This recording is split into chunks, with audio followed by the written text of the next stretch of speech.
अस्सलामुअलैकुम crime update में लियाकत तुसी वेख रहे हो मेरा यूट्यूब चैनल। ईमानदारी और जान फिशानी की पहचान रेस्क्यू 1112।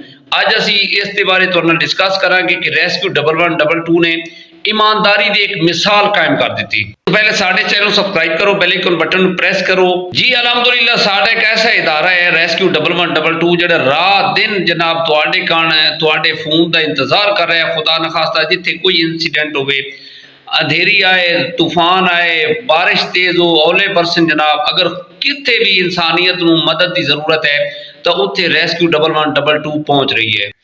थोड़े टाइम दे विच पहुँचती है और जी तुहाडी वो दुख की घड़ी है, जो तुहाडे नाल इंसीडेंट होंदा उस दे विच तुहाडी वो मदद करती है, तुहाडी वो जान बचाती है जनाब। एक ऐसा वाक़या होया है रावलपिंडी के इलाके दे विच जनाब, जिथे रेस्क्यू 1112 ने एक ईमानदारी की मिसाल कायम कर दी है। मरीजों को फस्ट एड देंदे ने, जिहड़े एक्सीडेंट दे विच जिन्हां दुख दे विच जरूरत होंदी है फस्ट एड की मदद की, उत्थे जनाब रेस्क्यू के जिहड़े हीरो हैं, जवान हैं जनाब, ये उत्थे पहुँच के इन्हां दी मदद करते हैं और अपनी जान जोखे ते डाल के इन्हां उस मुश्किल दे विचों निकलवाते हैं जनाब। यह वाक़या इस तरह होया जनाब, रावलपिंडी गुजर खान गलियाना मोड़ ते एक बड़ा खौफनाक हादसा होया। उस दे विच जिहड़े सवार हैं वो काफ़ी जख्मी हो गए। रेस्क्यू 1112 ते कॉल हुई, थोड़े टाइम दे विच जनाब 1112 का स्टाफ जिहड़ा गड्डी समेत उत्थे पहुंचे और जिहड़े इस दे विच जख्मी है सी उन्होंने जनाब फस्ट एड दी है, मेडिसन वो उत्थे दी है। तो फिर जनाब उन्होंने फस्ट एड दे के जनाब करीबी हॉस्पिटल जनाब उन्होंने शिफ्ट किया गया। कोई भी इंसीडेंट होवे उत्थे जनाब रेस्क्यू 1112 के जिहड़े स्टाफ पहुँचते हैं, ओवरऑल उन्होंने कोल जो चीज़ होंदी है जनाब उन्होंने अपनी हिफाजत दे विच लै जांदे ने, कोई चोरी नहीं होने देंदे। अगर उन्होंने मोटरसाइकिल है, गड्डी है तो अपनी हिफाजत दे विच रखते हैं और उस बंदे की जिहड़ी वो अमानत समझ के जनाब रखते हैं। उहदे जिहड़े अटेंडेंट है लवायकीन है जनाब, वो बाद दे विच अगर वो बंदा अल्लाह उन्होंने सेहत देवे बच जाता है इंसीडेंट दे विच तो उन्होंने दे देंदे ने या कोई लवायकीन लै जांदा। यह जिहड़ा गलियाना मोड़ ते जिहड़ा हादसा होया ना, इस हादसे दे विच जितने जिहड़े जख्मी होए गए उन्होंने हस्पताल शिफ्ट किया गया।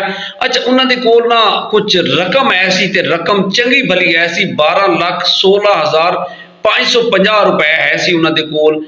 ए जनाब इन्हां जिहड़े रेस्क्यू स्टाफ है सी, दो लड़के रेस्क्यू एमरजेंसी एंबूलेंस जिहड़ी जनाब गलियाना मोड़ ते इन्हां जिहड़े जख्मी होए सन इन्होंने जनाब जिन्होंने फस्ट एड दी, वो जिहड़ा स्टाफ है सी वो Wajid Hussain emergency medical technician और उन्होंने नाल जिहड़ा एंबूलेंस ड्राइव कर रहे हैं अवैस खालिद, ये रेस्क्यू ड्राइवर हैं। इन्होंने जनाब इतनी ज़्यादा जी रकम है सी 12,16,550 रुपया इन्होंने अपने कब्जे च लई जनाब। उन्होंने हॉस्पिटल शिफ्ट किया गया और अमानतन उन्होंने जनाब उन्होंने जिहड़े लवायकीन है सी उन्होंने पैगाम दिता कि जनाब इन्हों की जिहड़ी कुछ अमानत है रकम है वो तुसी साडे दफ्तर दे विचों आके लै सकदे हो।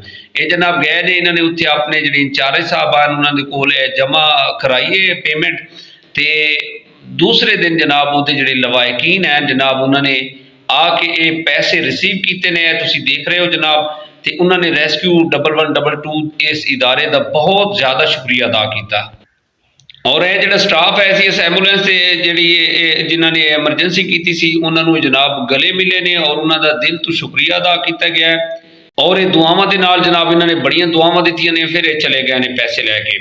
ए जनाब अलहमदुलिल्लाह ये रेस्क्यू 1112 का कमाल है, इतनी अपना हमदर्दी भी होंदी है।